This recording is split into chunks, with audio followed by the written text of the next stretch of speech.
we are back. And this time we are the same as ever.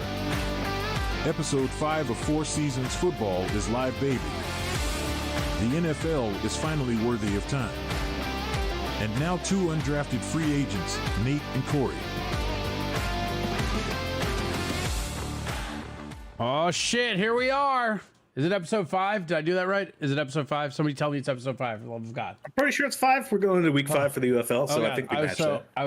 Wait, we start early? I was so scared that it wasn't. I don't know what we're doing. I don't know what's happening. Welcome to 4 Seasons Football. We are live. We're here. We're fucking doing the damn thing.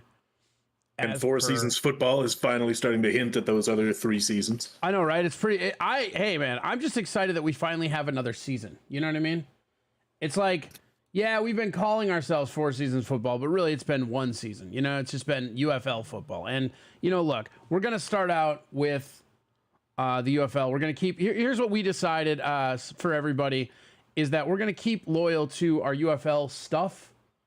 Because, I mean, I don't know. That's where a lot of you, I think a lot of the actual fan base is around UFL. I think we have more fans of this podcast for the UFL than the Michigan Panthers have.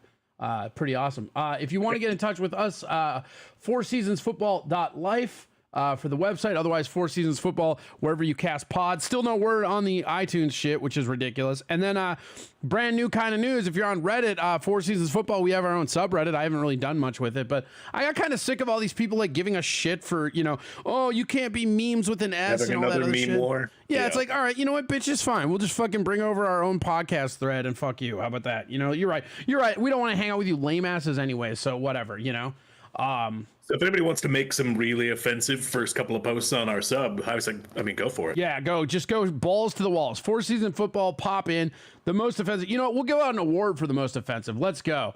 Yeah, why not? We got people in the chat already. Like, I know we're going to do UFL shit. We got people in the chat already. You like the Vikes trade up to 10 to McCarthy. I fucking love it. Look, I know we said we would do UFL first, but I don't give a fuck. We got people in chat. We got people hitting us up about the NFL. And I knew this was going to happen. I knew the moment the NFL hit, it would be NFL time, bro. I love the UFL. Well, everybody's been itching for months for NFL. I know, and it's like, I feel like, okay, I know we're going to, you know, maybe we'll just do this draft shit on the front end if that's what people want. Fuck it. You know what I mean? Like, I feel like this draft was fucking crazy because everything happened almost exactly how I thought it would, and these people have been droning on about how it's going to happen like this for fucking, like, months, and I don't know if it's because my team, the Vikings, I should say our team, the Vikings, I don't know if it's because they Skull baby. Yeah, Skull baby. I just don't know if it's because I was pretty certain we were going to get McCarthy the whole time. Or yeah, it, but you know, everybody was saying we were going to trade both of our first rounds this year plus our first round next year to go up to either number 3 with the Patriots or number 4 or 5 with the Cards or Chargers. For us to move up 1 spot and still get our guy and only give up. And get fucking Turner. We got Dallas fucking Turner, bro.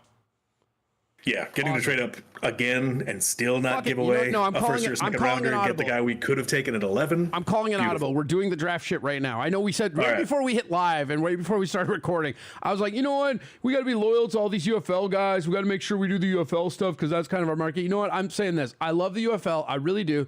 But fuck it. We're doing this live. We're calling a live audible. Let's do the draft shit right away because we're right in here. They already have questions about it. Let's go. So, what'd you think of the draft? It's the hot topic, and also, you know, there's fast forward if you really don't care. Yeah, if you don't, hey, check it out. I'm pretty lazy, so you won't get a timestamp out of me. But if you go forward, you know what I'm saying? Like, if you keep going forward, I would say probably about 5-10 minutes from now, we'll start UFL stuff if you really care about that. But also, if you're the kind of cocksucker that likes the UFL and not the NFL, like, you're kind of just a fucking hipster douche, and maybe you should stay at a stalker or some shit, you know? I mean, I generally stick to each their own, but, you know. No.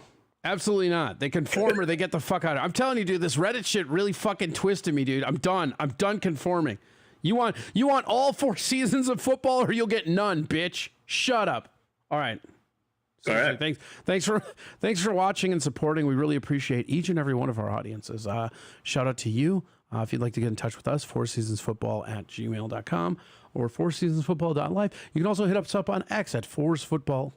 All right, draft. What'd you think of the draft? Who are your big winners? What is your big news? Like, what do you want to talk about the draft here, you Spurg? Well, I mean, to open up, it was pretty much chalk right up until pick number 8. And No, I mean, just running through them. Caleb Williams, we knew it. Jaden Daniels, we knew it. Drake May, we pretty much knew it. Harrison, we knew it. Joe Alt versus Bowers. Joe Alt for is a great one. Chargers. I think that could have gone either way, but I actually am surprised the Chargers didn't like swing out of there though. Like I'm surprised the Vikings didn't trade with them to get up there. Like I'm glad we didn't, but like, and maybe we just didn't offer them because we knew it would slide. But I would have swore that the Chargers would have traded away that pick because they could have got that lineman down further. I mean, maybe a couple of spots, but the people who would have traded up would have pushed him pretty far down. I mean, I guess you're really looking at us at 11 for the first trade partner, and that puts him in danger of being drafted before them. So, Right. I mean, for Harbaugh to get a big body totally makes sense. Okay, so then keep going. Malik Neighbors to the Giants, a little bit of a surprise, but I mean, So you're they're just paying gonna Daniel Jones, you go might with as well. they're just gonna stick with Daniel Jones, right? Like that's what we're doing now. Seriously, they kind of have to. I mean, are you really going to pay $40 million for a guy on your bench to start a rookie? Well, especially Or- when the rest of your team's dog shit, so you're gonna spend all that money on a rookie quarterback only to get him assassinated by a defense. Yeah. So don't mind that at all. Titans taking an old lineman in Latham. I think Jock. that's weird. I think that's weird because Henry's gone. I mean, I guess that's fine, but like, wouldn't you want to replenish some kind of offensive? Like, I get that you're going like defend your quarterback and shit, but like, you have no offense now. Like, that was a weird one to me. Yeah, but like they've got wide receivers. They picked up Calvin Ridley. They've got Nuck. And then, but I mean, a running back, you don't need to burn a first round pick on. And there's nobody in this draft that stood out as a first round talented running back. Yeah. So, I mean, the line is really where you're going to improve the team on offense there. Yeah. All right. You might be right. Keep Lev off his back. Okay. But then Michael Penix Jr. pick number 8, the Atlanta Falcons. That's so crazy to me. But you know what? Again, what I think that is though is because Cousins has been there. He's probably done some OTAs. I think maybe he didn't recover from his fucking Achilles like they wanted him to. And I mean, it's certainly possible.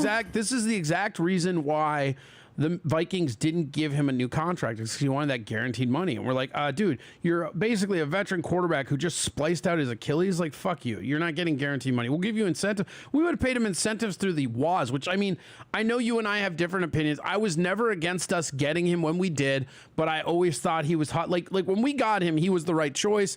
I didn't think we overpaid for him or anything. I just don't think he's good. When the game matters, he just doesn't show up.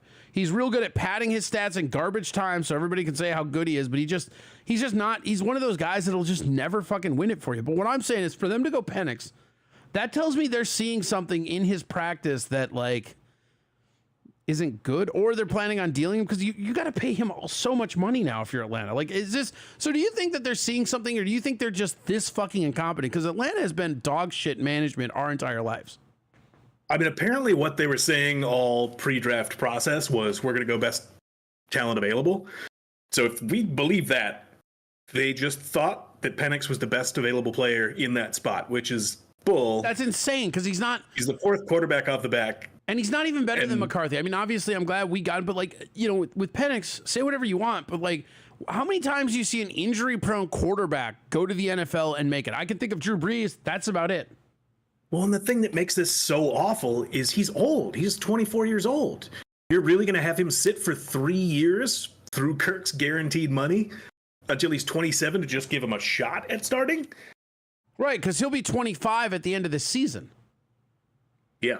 Wow. I didn't even think about that. Yeah, that's fucking Jesus Christ. So, I mean, it is possible Kirk is just broken and washed and they know it, and they're just going to bite the bullet and take Penix. But it seems like they're just planning on Jordan Love again and letting him sit for a couple of years. Let me play devil's advocate real quick, right? Do you think there's any chance they're thinking like fucking RTO or Wildcat? I don't think so. Okay. Did you see how, well, I think it's new coaches, but they were not creative on offense last year. Yeah, I mean, well, what I'm saying is like you have Bijan, who's like one of the best running backs. You have Kirk Cousins. Like you have, if you believe Penix can run, which he does have wheels, and you don't care about, could work him in a package for sure. That's what I'm saying. Like I Red wonder if zone they're package, just something worried, like that. Yeah, I just wonder if they're worried about like popping him in his package. It still seems stupid. I don't know. This one blew me away. I thought this was the stupidest pick of the entire fucking draft. Yeah, well, and especially because Well, I guess you still have to worry about the Raiders and the Broncos possibly taking him, but I feel like you could have got him later. Yeah, well, they also might just be holding on to him for trade bait too. Like that's a lot of times what they'll do too is they'll take somebody off the board because they think somebody will come trade for him, but then everybody's like, nope, whatever. Yeah, I cannot say what's going on in their heads, and I Fucking don't crazy. like the pick. Okay, what do we got next? Next is, goddamn it, the Bears are going to be trouble. Yeah, yeah. Rome Odunze on top of Caleb, which means I think Caleb's like going to be a flop though, man. I mean, honestly, when's the last time a number 1 overall quarterback did well in the NFL? I couldn't tell you, but Right. when was the last time the first quarterback off the board had DJ Moore, Keenan Allen, and Rome Odunze to throw to? I mean, fair. You're not wrong. The tools are ridiculous. And not only that, is they've got time to build. They've got 4 years before they even need to think about re-signing him. 2 of those receivers are super young. They've got, time to build. Yeah, I mean, they're going to be trouble. I already hate them. Yeah, I hate them anyways because they're the Bears, but I already hate it.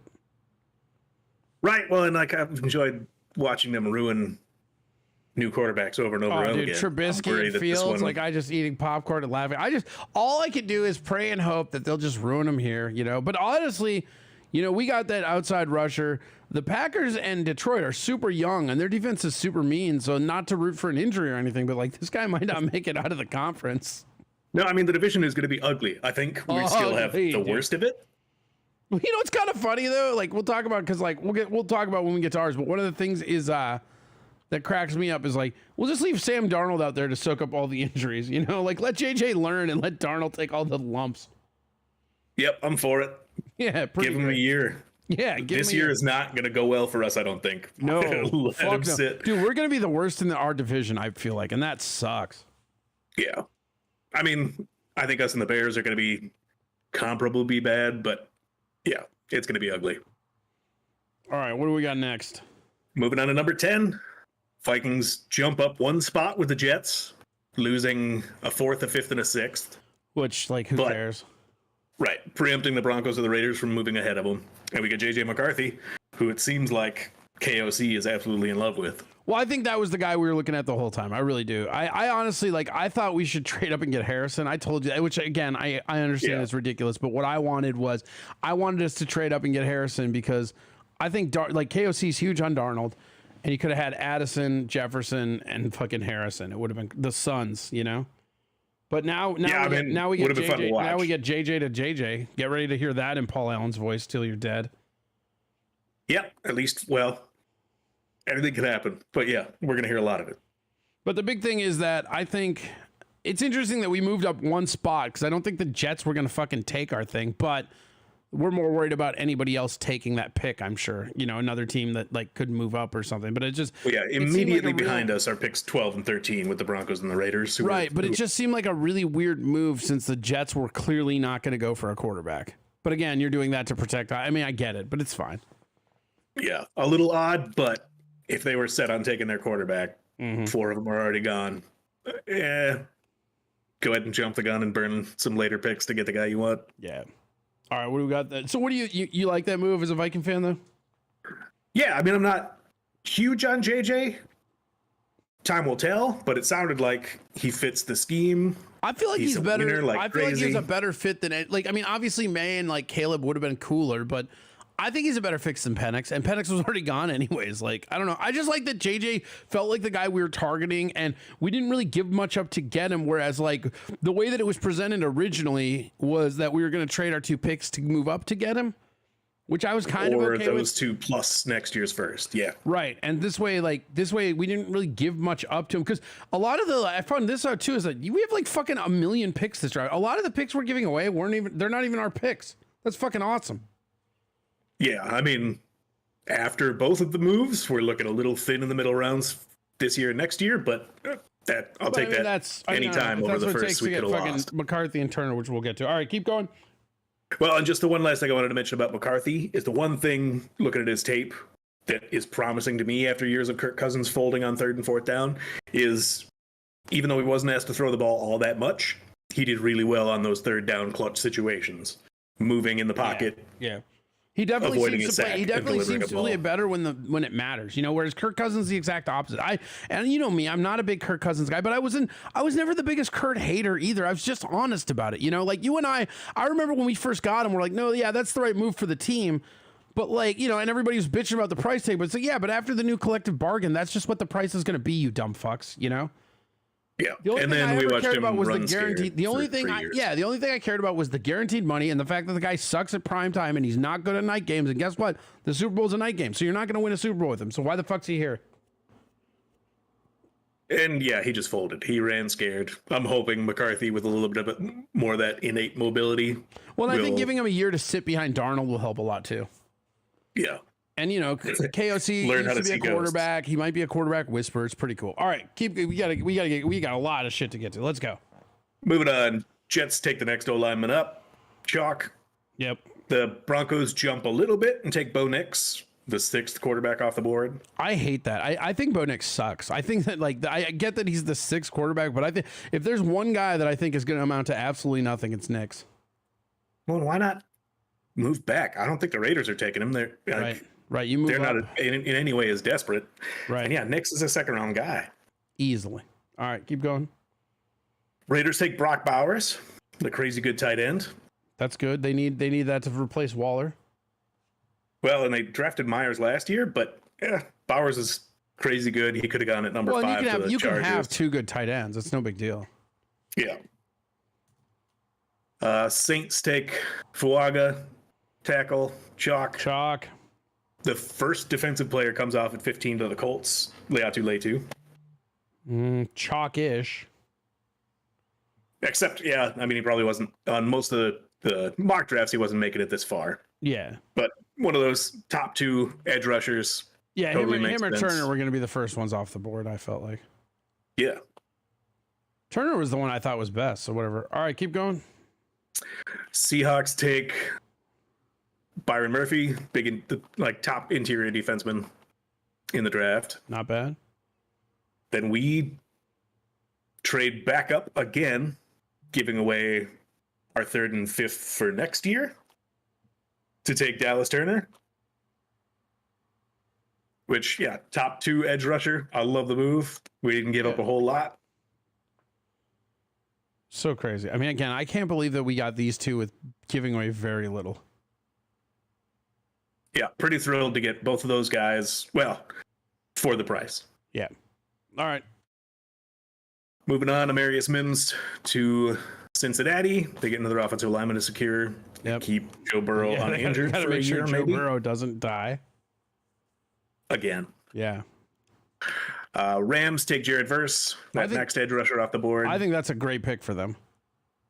Yeah, I mean, they're at a spot where, Well, and what's his name? Aaron Donald is retiring, so I mean, they need somebody. right. Not that they'll ever be able to replace him specifically, but you need that. Yeah, I mean, without that, they're just relying a little too much on their offense. Mm-hmm.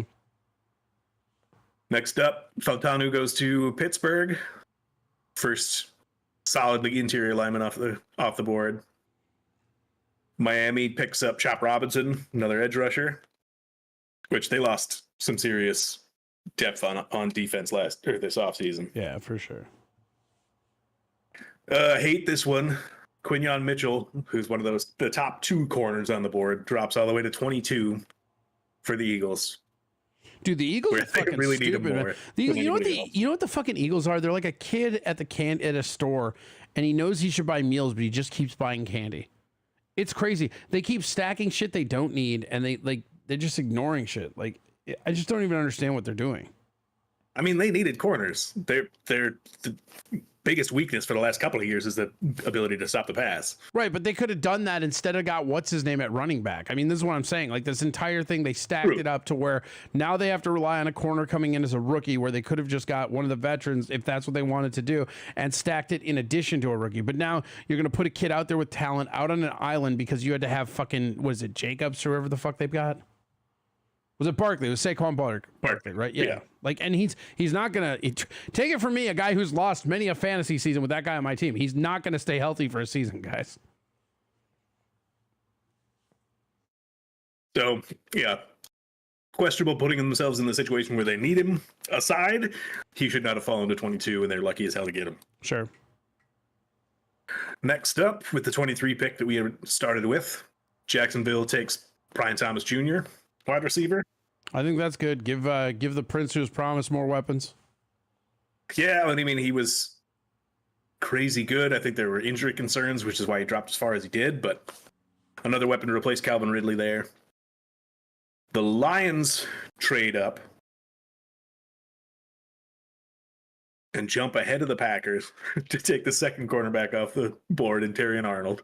Which is interesting because I think the Packers were going to take him. Yeah, I mean, a lot of mocks had Green Bay taking Dijon because we were down to our fourth quarterback or so, how those mocks played out. But yeah, they were definitely looking for a cornerback, and I love that the Lions hopped in front of him to take him. Pretty hilarious. Let's see. Packers end up taking Jordan Morgan, offensive lineman. Chalk. Yeah, and replacing some losses they've had in recent years. Mm-hmm. Graham Barton goes to Buccaneers, another interior lineman. Chalk. Cardinals take Darius Robinson, another edge rusher. Edge rush it up. Then things got a little interesting with the Bills trading down with the Chiefs, of all people. Which is fucking hilarious because the Bills, like, you basically, like, their franchise is dead on arrival at this point. Like, the Bills will go down in history as one of those, like, great franchises that never won a fucking Super Bowl. And again in their franchise. Like, it's again with them. This is another wave of generation that just didn't do it. The Bills need a receiver. Yes, they need a receiver so fucking bad. And they traded down twice in the first round to give up two receivers. But okay, but let's talk about the Kansas City one because this one I actually am interested in. So again, what did Kansas City do with that pick? Take the fastest guy in the world. The fastest guy in the fucking world. And here's the thing about the Kansas City Chiefs, man. They were in a rebuild after Tyreek Hill, and like they were supposed to be rebuilding these 2 years they won the fucking championship. And now you just basically gave them Tyreek Hill younger. So like you got a younger, faster. Yeah, he might not be as good, but guess what? They still have one of the greatest coaches ever in Andy Reid there. Trust me, he's gonna figure out how to make that guy catch balls, dude. And fucking like Mahomes was tweeting it. Like I cannot believe, like, how fucking stupid are you, Buffalo? One, why are you trading with Kansas City first of all, right? Why? Yeah. Like Kansas City, fucking the Bills and Cincinnati should not be trading with each other. These are the guys, like Kansas City is the guy that is going to crush you for the rest of, like, this is the Bills just absolutely admitting, all right, we're rebuilding completely, and they're going to waste the rest of Josh Allen's career until they get rid of him. This is fucking garbage. Yeah, I mean, other side of that coin, the Bills weren't taking Xavier Worthy. I don't think they were taking Xavier Leggett either. So the two receivers that they let other teams take, I don't know if they were their guy. Not but taking somebody Xavier like Ricky is so Pearsall fucking stupid, though. went He was at 31. the fastest guy ever. Yeah, I mean, it's a 165-pound receiver. Right, but okay, just hear me out. Devil's advocate for a sec, right? Yeah. You have Josh fucking Allen. You give him the fastest gun wide receiver and you'll do fine. Yeah. I mean, like, if you had nobody, like, if your quarterback had no fucking arm, right? Fine. I get it. He's not the best wide receiver stats-wise and on the field, right? But you have a quarterback who is a gunslinger who has a fucking cannon for an arm. You get him a fast gunning wide receiver. What the fuck is wrong with you people? Yeah.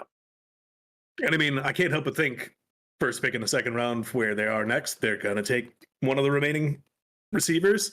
And I think, I mean, there's Adonai Mitchell and Ladd. There's a couple guys who were slated ahead of these two that are still on the board, so they can still get somebody. But yeah, still seems just wrong trading down with the Chiefs. It seems so stupid. And not just trading down, but you just basically, you gave them what might be the Super Bowl MVP, dude. No lie. Like, Well, I mean, obviously, Mahomes, I don't know that he's going to be that great on his own, but the things he can affect popped into the Chiefs, he is going to be that good alone. Because Kelsey's coming back. They've got fucking Rice Rice is doing better, and then you have Mahomes. Once he gets out of jail. Hey man, you don't need to be on the field. You can be in jail for OTAs. It's fine. All right, calm down. He'll be out. Yeah. He'll be out before the season starts. It's fine. But it's so fucking stupid to just give that kind of ammunition to your fucking rival. I cannot even understand that. Yeah. I mean, looking at it after the fact, yes, but again, I don't think anybody else was taking him before the Chiefs picked. So really, they got So give him to anybody fucking else. Trade with the fucking Niners. Trade with somebody outside of your conference. Don't trade with the fucking team that's been knocking you out of fucking playoffs for 3 years in a row. What is fucking wrong with you? Yeah, pretty ugly. Like, hey, I know that you've been crushing us. You know what I want? You to have the weapon you need. Yeah. Insane. Just giving them the opportunity to take the guy that fucking they want. insane. Yeah. Dude, I think maybe the GM is on the fucking Kansas City payroll, dude. Letting that franchise go down. Now we're trading picks. Like, I need an inside report done on this motherfucker. I don't really care. Actually, so long as whoever comes out of the AFC doesn't win, I don't care. I don't know. I low-key kind of want the Chiefs to win, though, if I'm being honest. Because if they win again, yeah, I mean, fair. I mean, you know, if the Vikings can't win, fine. But like, if the Chiefs win again this year, you know how much shit I get to talk to any Belichick fan? Like, oh yeah, your coach really kind of sucks in the grand scheme of things. You take away his Pro Bowl quarterback, he's not even plus 500. You take away Andy Reid's Hall of Fame quarterback, and he was still making conference championships and Super Bowls with the fucking Eagles. And then on top of that, he's the first person ever to win 3 in a row. I mean, it's just the absolute ability to just fucking highball people away from Belichick for Andy Reid. I kind of like.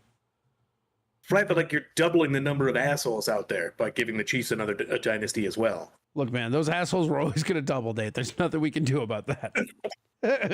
It's not like we got the fucking weed killer for assholes over here. All right, look at Philadelphia. Those fans are coming. Yeah, well, and that cannot be killed. Shout out to Bone Cold and Marty, who both listen to this podcast. You guys I love you guys, but Philly suck. Fuck you. Yeah, fuck Philly. All right, let's go. We're wasting so much time. All right, closing things out. Number 29. Cowboys take Tyler Guyton. I think it was a little bit of a reach, but they get a giant offensive lineman project. I think they needed that, and I think that's a good pick for them, and I do think it was a little bit of a reach, too. Yeah, I mean, getting another offensive lineman for depth, not a bad idea. No. He just is maybe a project. Yeah. Number 30, Baltimore takes Nate Wiggins. Best corner left on the board. Probably should have gone earlier. It's a great pick. Yeah, I think that's one of the better value picks I saw, because to be able to get him and not trade anything for, they just stuck where they were and just got him, you know. And honestly, that's kind of Baltimore's thing. They don't really offer or do a lot, but they just do get the best player available that they need quite a bit. Well, for the most part, they just take the best player available. This time it happened that one of those best players available was in a position of need as well. And then your Niners take Ricky Pearsall, wide receiver. I think with all the Ayuk wanting more money and shit, that's fine, I guess. I don't know. Well, yeah, it'll be interesting to see if one of those guys, Debo or Ayuk, get traded. Yeah, I think to me, I think that's just an insurance thing on trading Ayuk. I think they'll not trade Samuel. Samuel's going nowhere. Debo will never leave the Niners. Because you know what the big secret of the 49ers is, and I don't like to talk about it often, but I'll tell it to you and the 8 listeners we have. Is that if you take Debo Samuel out of the Niners, that team is basically just a one blaze tight end underneath offense. Like they have an elite running back, but like the weird stuff that they're able to do, it's all Debo Samuel. That's why when he's off the field, their record's crazy bad. I mean, even with fucking even with our fucking running back, who's amazing, right? Like it's just not the team with Debo that's the glue that makes that offense be this weird enigma for people, because it lets Shanahan do whatever the fuck he wants. But if but I mean, Ayuk adds a dimension. I'm not saying he doesn't. I'm not saying he doesn't. What I'm saying is that you can put almost any wide receiver in stretching the field. And I'm not trying to belittle Ayuk. He's good. I'm not saying he's not, right? But with those 3 threats underneath. Right, but what I'm saying is without Debo Samuel, the actual equation of the Rubik's Cube just looks like almost every elite team with a good wide receiver, tight end, and running back. Like it literally, without him, they're just a team that has aces at the skill position.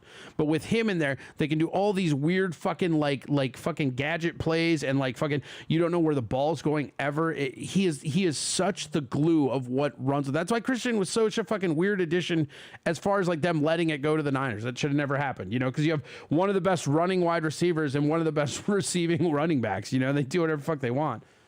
But without Makes him, it real it's hard to get personnel in the right so spot. when they grab the wide receiver, they're absolutely padding it to let Ayuk go because they will never they will throw the entire fucking Brinks trucks of all of Santa Clara at Debo before they will let him walk. Fair enough. All right, and then 2 quick bits of NFL news since we're doing it. The Lions re-signed Amon-Ra St. Brown to a 4-year, $120 million extension, 77 guaranteed. Good for him. That guy's awesome. Tying him with Tyreek for the highest paid receiver. I don't know that he's that And then awesome, but good for him. You know what I mean? Sometimes having an agent counts. I mean, look at how much money Kirk Cousins has made. Well, and getting it done now means you preempt T. Higgins, Jamar Chase, and JJ. Yeah.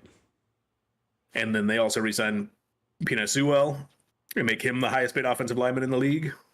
4-year extension worth $112 million with 85 guaranteed. Damn, that seems a little much. Yeah, I mean, he's good, but I hadn't really heard Yeah, but him being is he the that good? I mean, that's a standout lot of best fucking money. Yeah. lineman in the league. Yeah, Not that's really. a lot of money. I mean, I guess linemen, like good linemen, are so rare you can do that, but like, man, that seems like a lot of money. Yeah, he's also still young. I mean, like most contracts, it looks like a lot now, but it's not going to in 3 years when the other top linemen are signing. Yeah. All right. Well, is that it for your NFL takes? Yep. Okay. Is there anything you're looking forward to rounds 2 and 3 at all, or just who cares, right? Kinda. We blew our wad. Yeah. We're not picking again until the 5th. So Yeah, I mean, that's I'll kinda how I definitely feel. keep an eye on it. The Vikings blew their wad, and the Niners, the other team I root for, like they don't really have a wad to blow because they were in the fucking Super Bowl. Yeah, beyond this, it'll be watching wide receivers and running backs for fantasy relevance moving into next year. Yeah. Okay. Well, let's move on to the UFL. It's going to be, it's kind of fun though, because like we always talk about how the UFL is going to be the thing that, we will follow into the NFL, but the NFL hasn't really had anything worth talking about yet. So we had the draft. So, we did good. So let's move on into week 4, baby. Back over the UFL. Here we go. People are really mad at the UFL right now. It's really funny online. Yeah. Yeah, well, they're saying like the attendance, and they're talking about like how Michigan should lose their team, and the numbers are down, and yada yada, and then all the hardcore fans are just like, "No, man, it's great. Shut the fuck up." Well, and if the attendance is low, do something about it. Right. My favorite was Get your family together, take a trip. well, my favorite is like I'll go over the attendance numbers real quick. We're gonna go a little quicker on this because we did the thing, but this week we had week 4, right? We had St. Louis, right? They had a fucking 10,000 drop in attendance, right? Which is hilarious because that's the entire Michigan Panther fan base, right? Like they lost 10,000 fans in attendance, and they like that would be a negative attendance for fucking a lot of the teams in the UFL, which I think is hilarious, right? But they still had 31,757 people there. Heck yeah. But the interesting thing that I thought was crazy, right? Is they were going at the same time as the fucking Cardinals were playing, and the Cardinals had like something like 47,000 at the same time. That's crazy. Like, so, you just figure like in St. Louis, they had fucking almost 100,000 people just at sporting events. And yeah, luckily UFL isn't going to run into later baseball season when things might pick up. Right. And people are freaking out at the St. Louis thing. Like, they're down 10,000. Like, fucking, they're 31,000. They're going to be fine. Shut the fuck up, right? And then the other one that people are flipping out is Birmingham had 7,576, which is like way under the 10,000 they're supposed to have, right?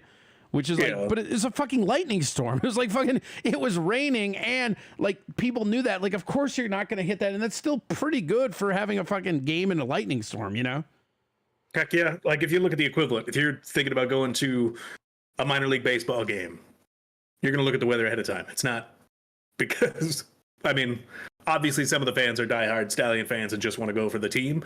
But as spring football, it's one of those secondary attractions where some of those fans are just going to be going out for a spectacle. And yeah, you're not going to go do that in the rain. No, why the fuck would you? I mean, unless you're a fucking diehard, which is fine too. But like, you can't expect those numbers to be the same, right? I'm just not concerned about it. And this is just what people are whining about. San Antonio had 11,251, which is pretty fucking good. I mean, again, I think Nice. 10,000 is the nut. I think that's what they have to have. They have to have 10,000 at the stadiums for all the teams. And again, you figure with how fucking terrible the weather was in Birmingham, 75 is not bad. Like that's fine. You know, 7,500, you're fine. And then Houston had 7,179, which isn't bad for them either. If you think it was two teams that were 0-3 going at each other, like that's not bad. I mean, yeah, you wanted at 10,000, but that's not the worst. No, I mean, yeah, you're missing that crazy spectacle of the two best teams in the league playing together. But yeah, getting 8,000 out there, not bad. Now, the ratings were kind of fucked this week, and it was really hard to track, right? So you had, first off, like on ratings, you had the St. Louis versus Memphis had about 954,000 on ABC, which is pretty good, almost a million. Like that's fine, right? You know, those are two pretty good things. You had Birmingham. The thing that gets weird is you had Birmingham versus DC and San Antonio, Michigan. Because of the delay in the bumping, they actually were on at the same time, depending on what region you're in. So I wasn't able to find any actual ratings on those individual games. I was just able to find combined ratings. And the combined ratings for them was 951,000. So like, it's still pretty good. You know, I mean, again, like you're getting close to a million on all of them. Pretty awesome, you know? Yeah. And then on Sunday, you had Arlington versus the Renegades. And they had 243,000 on FS1, which seems terrible, but like, it's like, look, man, it's FS1, and no UFL game in the afternoon does well on FS1. And then especially because you have two teams that are 0-3. So I think a lot of these numbers, even though they're down, I think there's reasonable reasons why they were down. And I don't think it's this warning sign that people fucking, you know, people are fucking freaking out about. And I just don't think that's accurate or fair. No, I mean, nearly a million for every game except for the crappy Sunday game. I got nothing wrong with that. Like the fact that those two games were aired at the same time doesn't really matter for Fox. Fox just sees this time slot gave us pretty much a million watch. Right. And also like on Sunday, I mean, Sunday afternoon is a tough get for us for the UFL anyways. And on FS1, it's even tougher, you know? Yeah. Nonetheless, that's easily the worst ratings for a game so far this year, right? I don't know that I think there's one on Easter that was around that too. It's around the worst if it's not the worst. I don't have I've been deleting the numbers as I do them each week, so I should actually keep them. I'm not really sure. If somebody wants to go back and listen to the other 4 episodes and tell me, I mean, it's definitely on one of the lower for sure. It might be the lowest. I feel like that Easter game had one that was lower, but it definitely is one of the lowest, you know? But like every other game is really etching towards a million. Like that's not bad. And especially when you think of like on Saturday, you're going up against playoffs, you're going against hockey, you're going against baseball. I mean, you're going up against every sport now.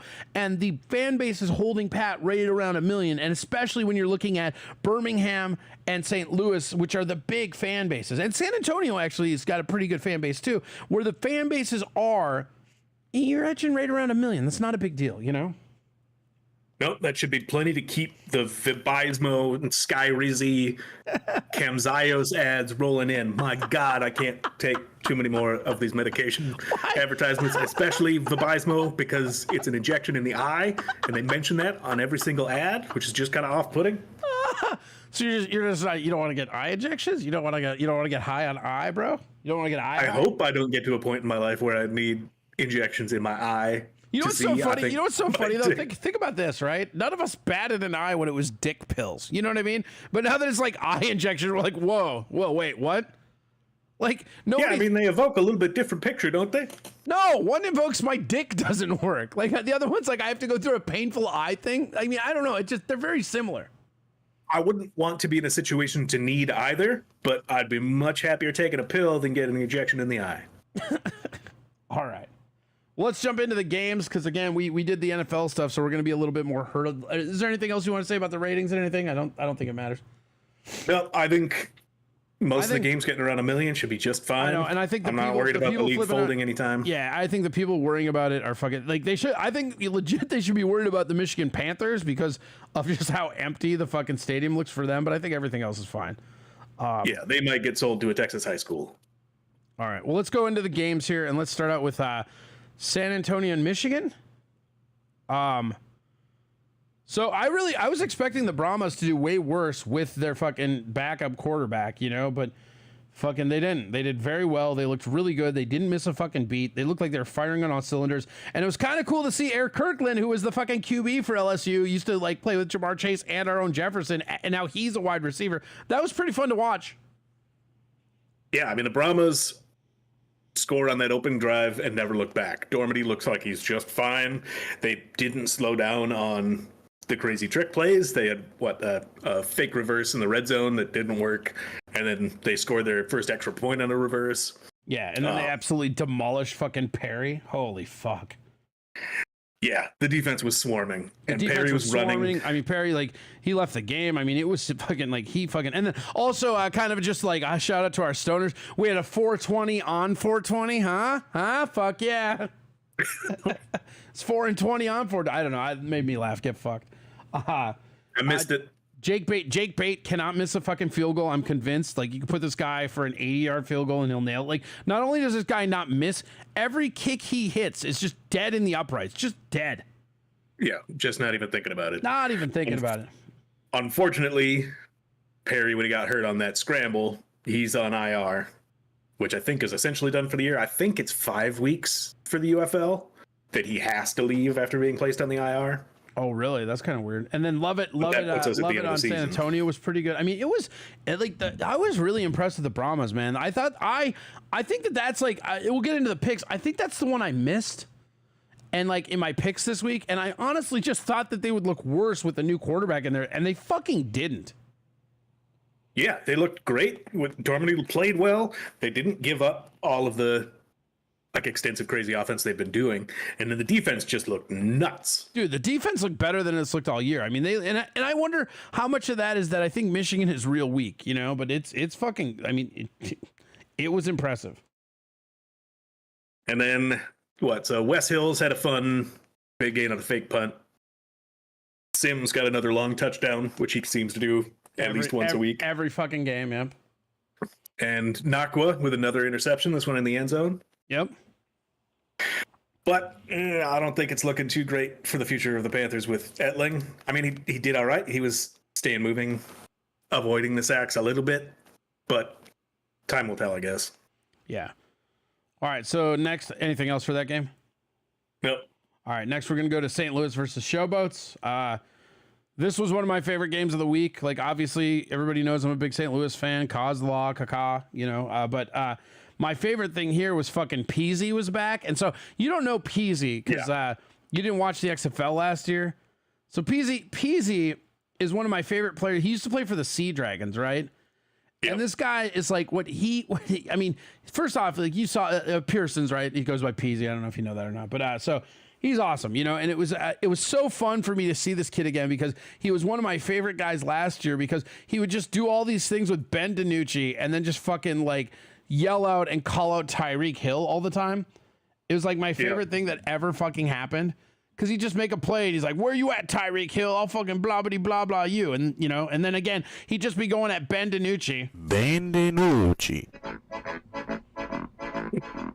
Like trying to get his fucking ball and shit because, that was the quarterback of the Sea Dragon, but he's back in blue. He's looking good. And I mean, I don't know what else to say about the fucking Battlehawks except for holy shit, our offense is insane.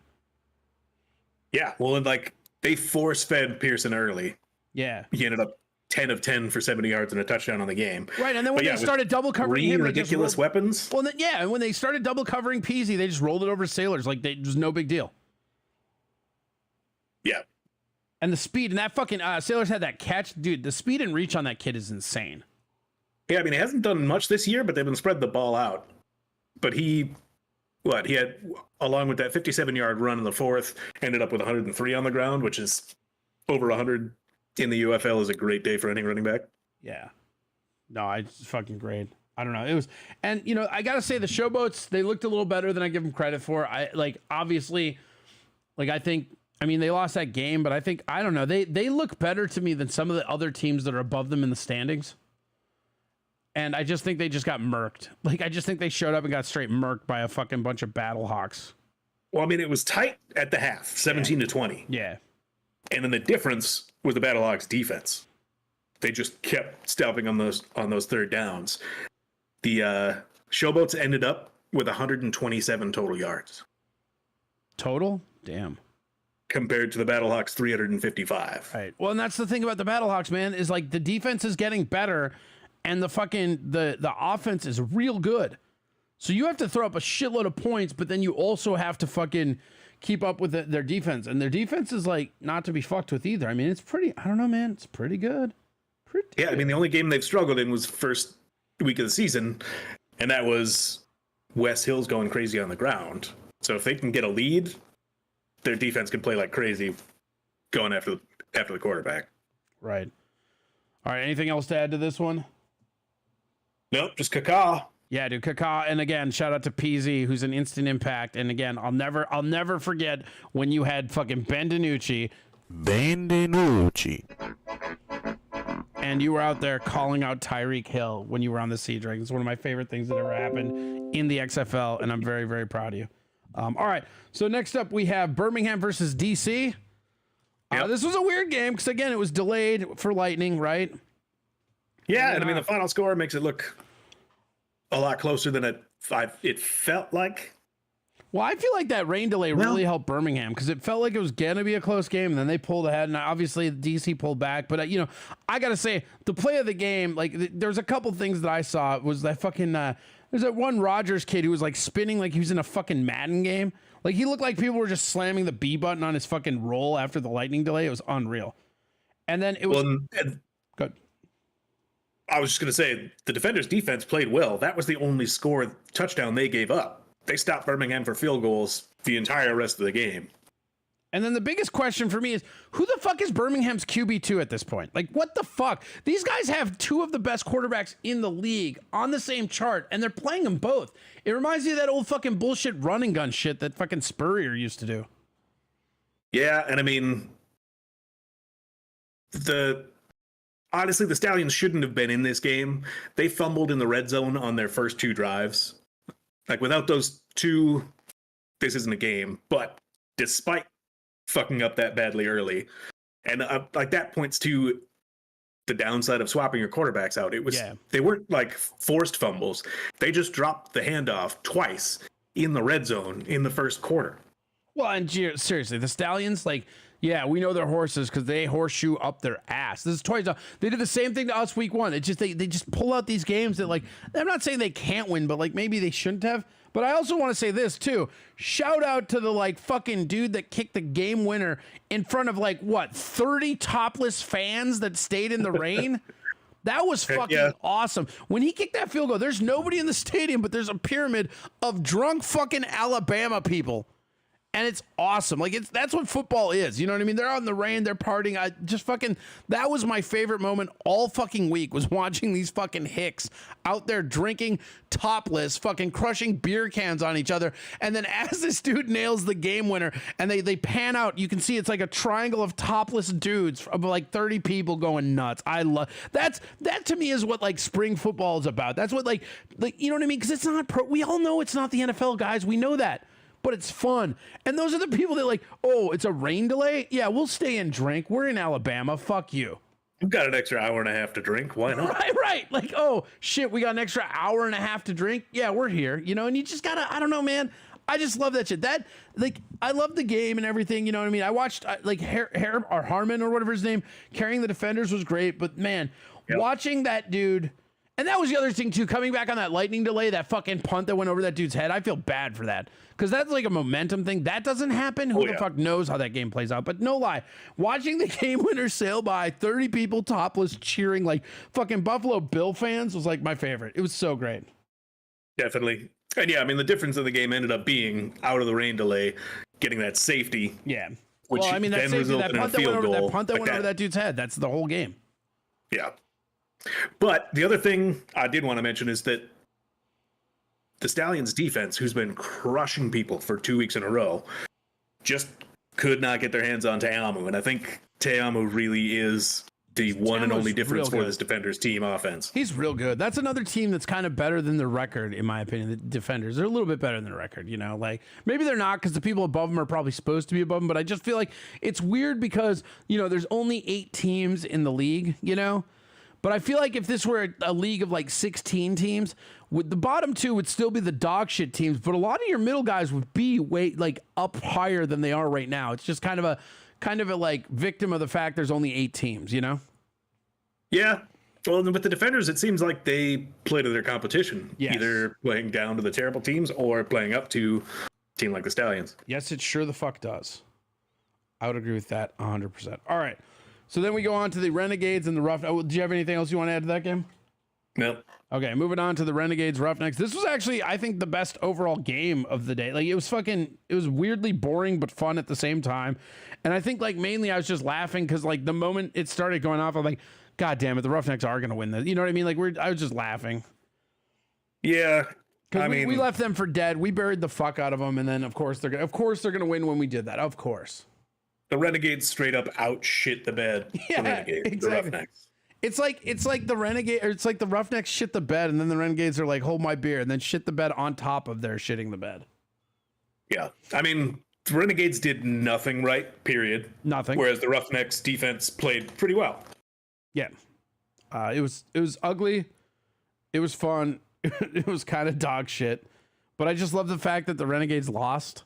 Even though we were burying the Roughnecks, I love that the Renegades lost because what I'm rooting for now is Birmingham to not lose a game except for maybe the finals to the Battlehawks, caca, and for Arlington not win again. Because if we end the season and the fucking USFL champ is undefeated and the XFL champ has no wins, that's the funniest shit ever to me. Because the UFL, like the XFL team should not, like, it should never have been the Renegades. One, the Battlehawks got fucked out of the playoffs, and two, DC was the best team almost the entire year. There's no reason ever that the Renegades should have been the champs, except they played better the last 3 games when it mattered. Otherwise, they were a dog shit team. So it's funny watching them be dog shit again.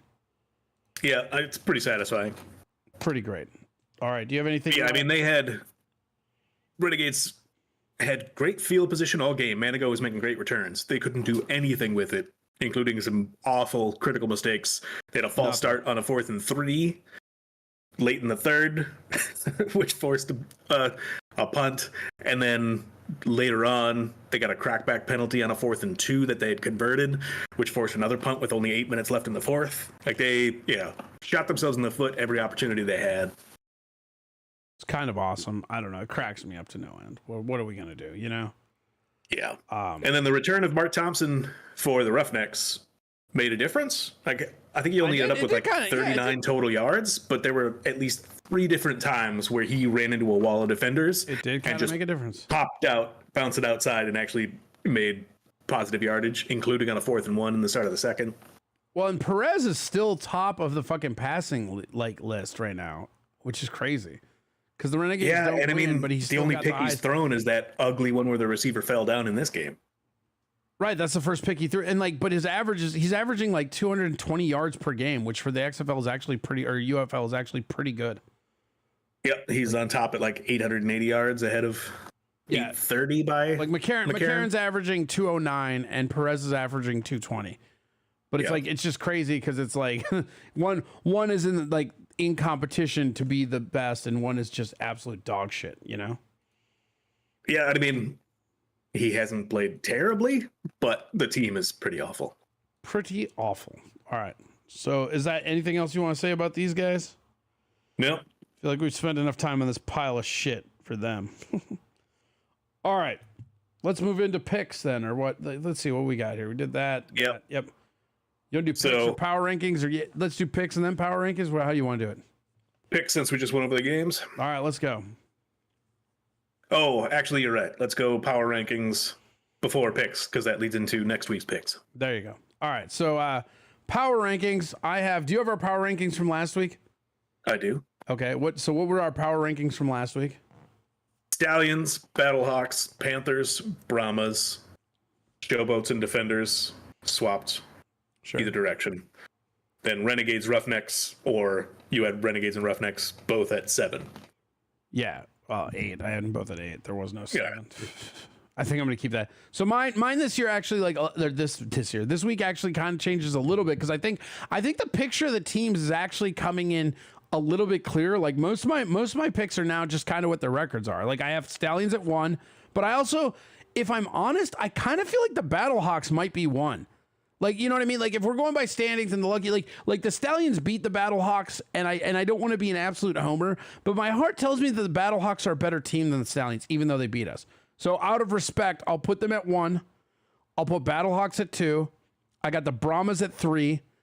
I don't like putting the Defenders above the Panthers because I still don't know about that. And I also think low-key the Showboats might be better than them. But so it's just going to be Defenders, Panthers, Showboats, like Roughnecks. I mean, it's literally the standings right now. But I honestly kind of want to go Battlehawks over the Stallions. And if there's another week where the Battlehawks are just absolutely fucking slaying and the Stallions just squeak by, I will absolutely do it. Yep. Well, and I'm chalk as well. The only difference is I've got Panthers and Showboats together at 5. Like I can't put one of them over the other one, mainly because like if EJ Perry didn't get hurt this week, I think I put Panthers ahead of the Showboats. Well, I mean, if I'm allowed to do that, then I have 2 5s, which would be the Showboats and the Panthers, and 2 8s, which would be the Redneck or the Roughnecks and the fucking Renegades. Like literally 7 and 6 would just be empty on my power rankings.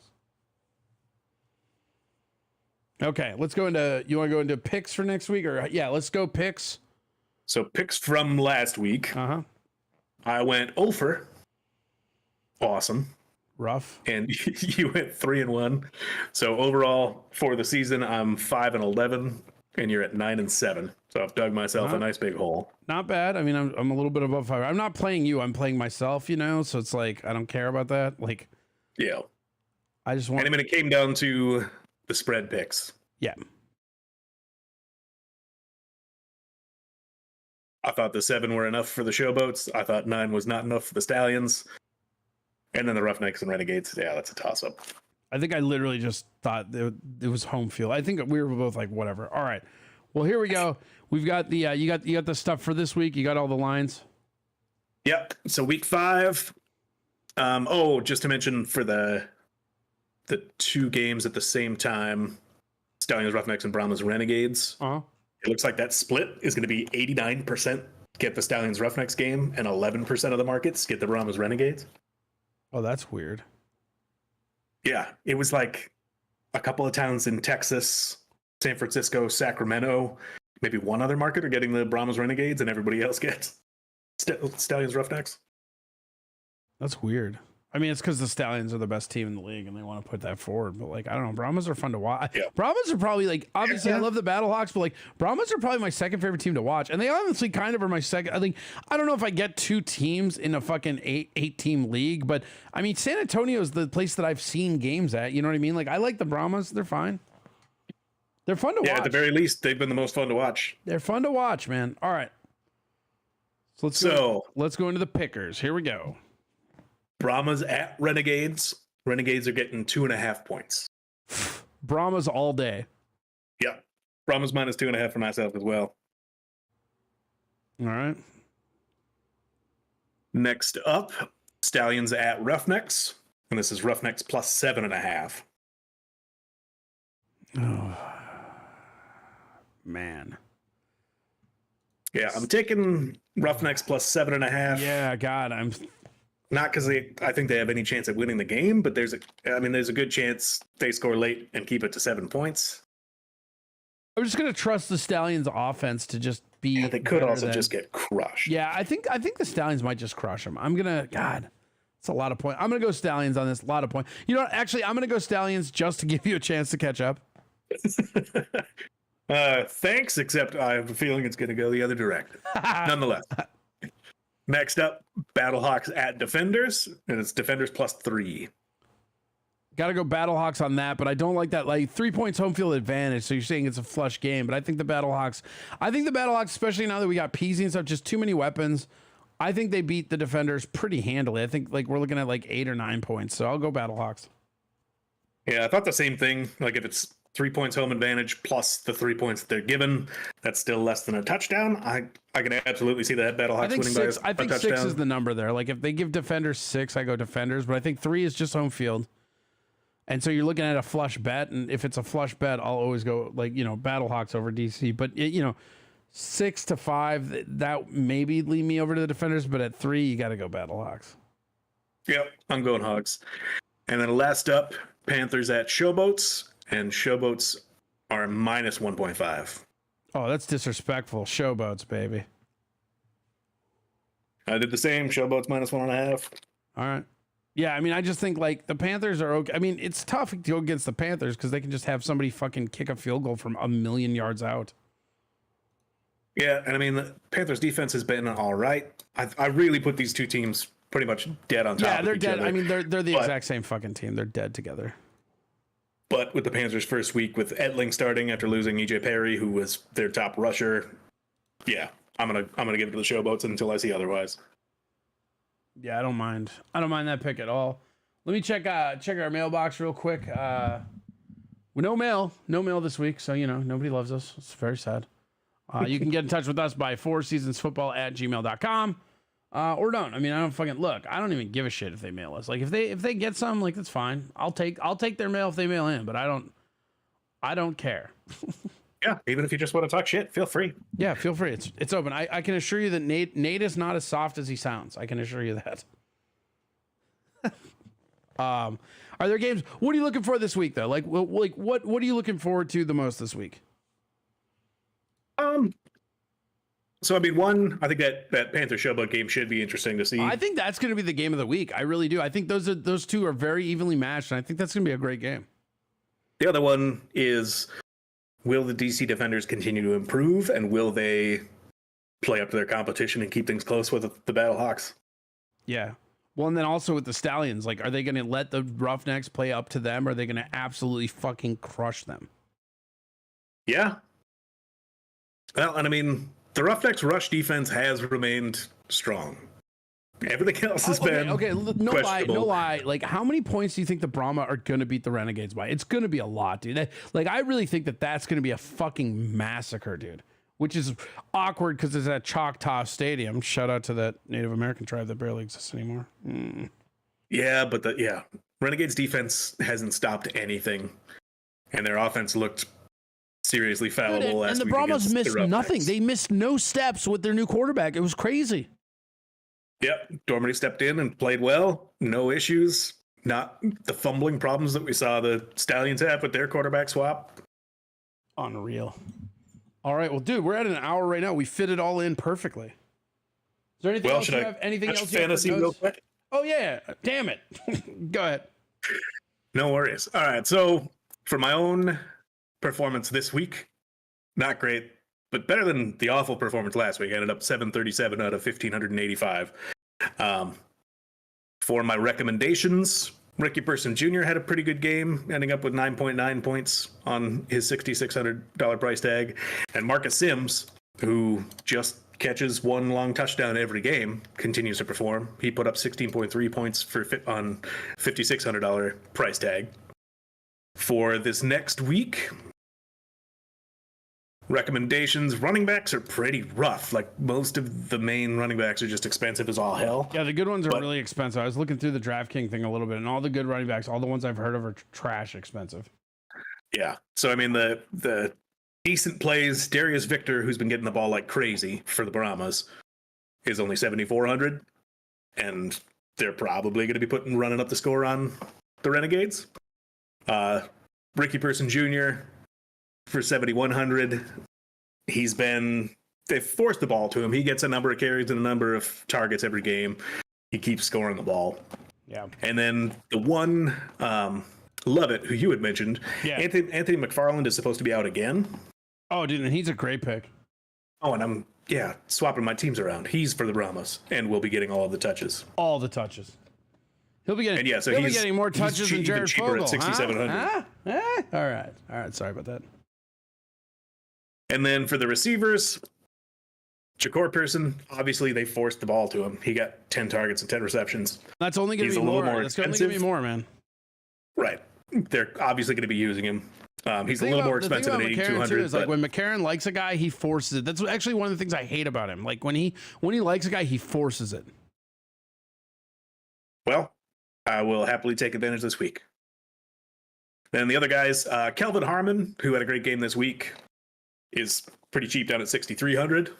And then Marcus Sims, if you're betting on that touchdown streak continuing, only 6,100. Is it? It still keeps going. It's crazy.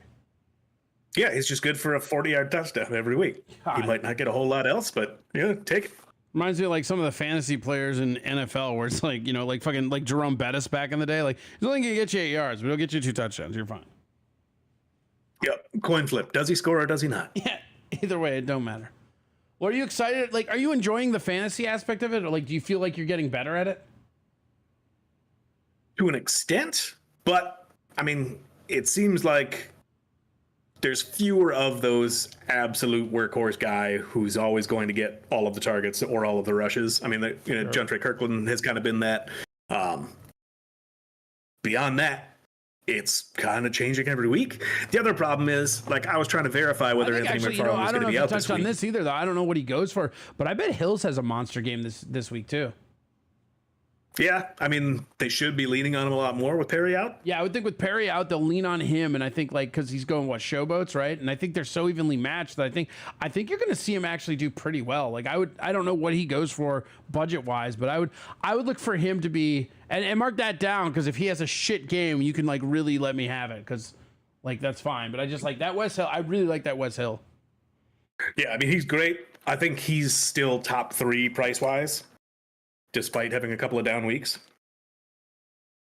Really? Okay. Well, probably because Perry's out. That makes sense. And then where's fucking Aitman on the Battlehawks? Like, where's he landing? He's still up top. Okay. Like he had even with like Sims one and down and week. stuff. That's crazy. But he's still What about Deion Kane? His average is still up high. Deion Kane is I think right around the 7,000 range. It's not bad. That guy's like second or third in the league. Not bad. Yeah, and I think that's a result of him having another down week as well. Sure. Well, there you go. Anything else you want to tell these motherfuckers? No, sir. Just enjoy another week of football. Fuck yeah. Draft is enjoy second and third draft if you can days, I guess, you know, otherwise yeah, I think week 5 is going to be pretty interesting. And again, I'm actually what I'm looking forward to is watching people panic subside and act like they're not panicked anymore because like these people get so panicky and then they want to act like they're not panicking at all. You know what I mean? It's so funny watching the different reactions from these like quote unquote experts, you know, not that we're experts either, but you know, I feel like with this, like you and I know we're not experts. We're just fans and we know a lot about it, but we're fans, you know, these people are coming at it like they fucking know shit, you know? And it's just like, it's so funny watching them be wrong all the time. And I can't. Well, and I mean, it's not like the league's going to fold halfway through the season. But that's what they're like acting like it's going to fold during the season. It's like, shut the fuck up, dude. Like one, it's really successful right now and it's fun. I mean, like, again, I'm glad that we got you watching because like, this is what I've been trying to advocate people watch. Like I love spring football, man. I love this shit because the game is better. I'm not saying the athletes are better, but the actual physical game, it's better. It's fun to watch and they don't have the rules protecting the players because guess what? The players aren't worth as much money to them. Yeah. I mean, it's a more interesting game overall and a lot more interesting things happen in it. Yeah, I mean it's fun to watch. But yeah, that's pretty much it for this. If you want to go, hit us up. 4seasonsfootball.life. That's where you can get all the podcasts if you don't have a thing. Otherwise, we're on Spotify. We're on everything but iHeart. iHeart will happen eventually. Otherwise, you can go over to Fours Football. That's the word Fours Football on Twitter. I will retweet that. It's obviously on Corey Adam. If you want to follow any of my channels, it's youtube.com/Corey Adam. We're on Twitter under Corey Adam Comedy. So Corey Adam Comedy on YouTube, on Twitter, Twitch Talk Cast on Twitch, Corey Adam Comedy on Kick, Corey Adam Comedy on Rumble. These are all live streams. You can all go there and watch them there if you want.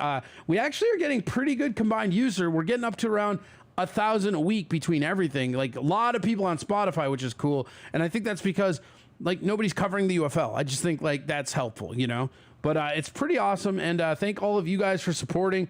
Toss in some fucking listener mail if you want or don't. I don't care. Otherwise, and also the Reddit, like go over to 4 Seasons Football r/4 Seasons Football on Reddit. That's where a lot of the podcast stuff will be. We also have UFL Meme Wars as a subreddit, which I think I'm still just going to keep reposting from all the other threads that are mad at us about. It's really a fun troll right now because they get really well, yeah, why not? Like I had somebody actually like in my inbox on Reddit. I forgot you could even direct message people on Reddit. And this guy's like, do you think it's okay to just share all this shit? I'm like, yeah, but you don't have it. You don't have your community as not share. I don't know what you want, man. It's in the settings. Leave me alone. Yeah, come visit. drop a meme, talk shit. I mean, that's what it's all about, and that's what it should have always been about. You know, it just never. It's just weird to me that like anything got to the point where it's not about just dropping shit and talking shit. You know. But that being said, pretty good, good show, Nate. Thank you guys for watching. Anything else you want to tell these motherfuckers? Nope, just enjoy some football. Enjoy the rest of the draft. Leave us a like or a comment. There you go. We're out. Have a good one. We'll see you next week. Cheers. Cheers.